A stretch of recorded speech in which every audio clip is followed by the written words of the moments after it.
Okay, continuing still with the fan commentary of Disney versus non-Disney villains, Part 2, Round 13, Part 2. Let's get going. So we start off with the prologue. We see that back at Mount Olympus, that Hades is still ruling. It looks like we see Morpheus is still doing his job.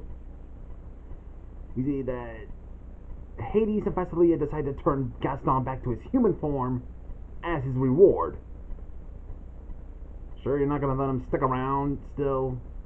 I mean, you probably still need him to fight against Ares and Aku and all the other their own gangs. And okay, interesting using the transformation of the beast turning back into a human, which even though the beast's name is Prince Adam, of course, but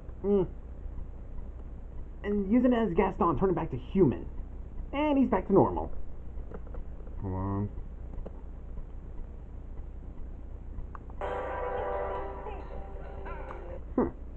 And then back at Mock's lair, which is technically his mansion, we see that Mock has other forces that are actually his spies in other factions. And these spies of his are Sarouche. Lately spying on Ratcliffe's forces. Even though I hate Sarouche, not gonna lie. Yeah, nah, I just don't like him that much, but it is interesting to know he's just spying on Ratcliffe's alliances just for Mock. And anyone want a beer? And Megavolt, okay, now that's better than Sarouche. Megavolt acting as Mock's spy on Shen Yu's alliance. Basically, Mock is being the puppet master, or being just the guy manipulating the events. I'm not gonna lie, that's something Mock would do in any case. They call me insane. Alright. Can you feel it, baby? And Loki.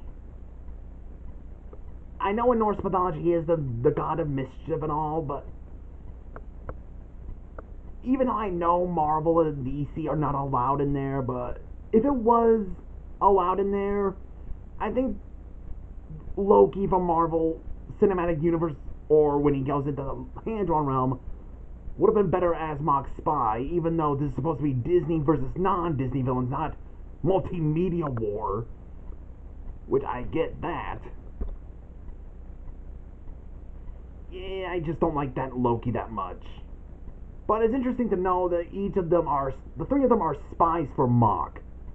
Daddy's coming home! Excellent. And then back at the Technodrome, we see that, hold on. Did I get this?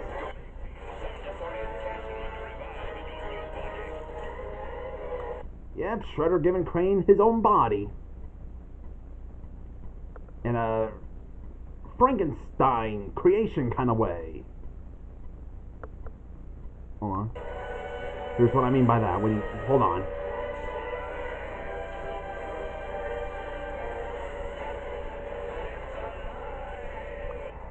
See what I mean? He's making it like Dr. Frankenstein going, "It's alive! It's alive!" Like that.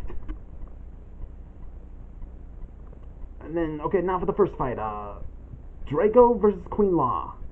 So the Dark Dragon is, welcomed Draco, or was welcome or recruited. Okay, it's more like invites the frustrated Draco and say that they both have a common enemy, Shendu, and decides to give him a power boost, which is technically the abilities of all the demon sorcerers on him. He's got all the abilities, which are his aunts and uncles. And then then Queen Law just got in the way because he went to, the city of Opar, but Queen Law just kind of infiltrates, I guess. And the one thing I'm kind of bummed out is that this is probably like the last time we'll see of Draco. Kind of wish we see more of him, though.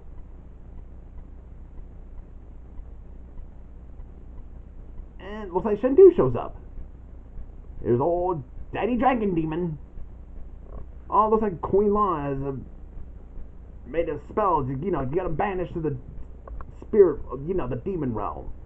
The nether realm, that is, or netherworld.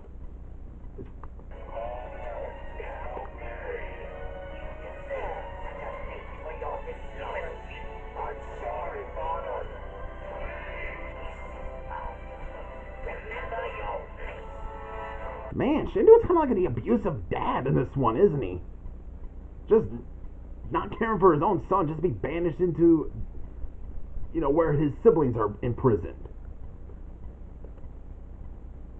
And interesting that it's just Draco being dragged into there instead of grabbing Shendu, because that's what happened in Jackie Chan Adventures. He dragged Shendu along with him. Which, okay, it's an interesting thing. So, Queen Law wins, along with Shendu. Next fight is Hordak versus Oberon. Interesting. So, yeah, Hordak, after he's been freed by from Despondos. I'm no master of the universe expert, but what the heck is Despondos? I still need to look back on He-Man, the 2002 version. I still need to go back to that. Arrives at Avalon, and he meets up with Oberon, who is the ruler of Avalon, but he's also the king of the Fae. And, hold on, how did that go again? I'm such a bad nerd. His old friend, okay, who was less than cooperative after a battle. Sorry. That's a cooperative. Okay, that's just dark. Yeah, Oberon and Titania, they're from A Midsummer Night's Dream. It's a story by William Shakespeare. Shakespeare, the same guy who did Romeo and Juliet and Hamlet. So, it's basically like Oberon and Titania kind of had this marriage problem or something. I think it has something to do with a human boy she kept. And Oberon fears that she will not love him anymore. Then gets puffed to find a certain flower that'll make her love him again. But at the same time, I think Oberon also saw there were a bunch of people having love issues, and Oberon just decides, interfere and gets pucked to help each of them with their problems. But I'll leave the link down below so you guys might get it. It's an interesting story, but it is funny. Plus, one of them got the head of a donkey, transformation. Weird, I know. Oberon, he's not really a villain. He's a neutral. He's kind of... You either think he's good or bad in a political way. So, in like in a hated subject kind of way. He has some good morals. At other times, his morals do go too far. Okay, so after the battle, Oberon reveals to Hordak that Maleficent was the one who banished Hordak to Despondos, if I pronounced it right. Ah.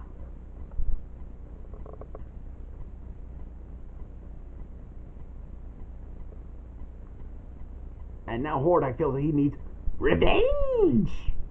And next fight is Warp Dark Matter versus Starscream. Starscream, if I got that wrong. So, Warp Dark Matter begs, how's that going in? Yeah, wanting to impress Warmunga. Does he have a thing for her, or is he just trying to show her off? He has Zurg for another chance to face off against Zurg. I mean, Megatron, duh. So Zurg agrees to let him go face off against Megatron.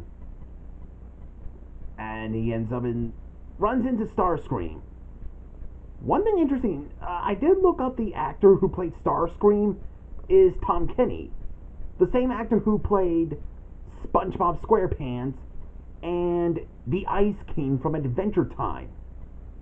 And he also did the Penguin from The Batman, which technically it's just a show called The Batman. It's kind of interesting to know that. Well, so old Megatron shows up. I'm just being weird. But like, gotta go. How is this what the Dark Matter's doing? Let's gotta go. Pew! Well, he's being a wimp in this one, so I think I'm gonna stop right here. So, see you guys in the next part of this commentary. Also, thanks to anyone who made me birthday videos, and also happy Juneteenth.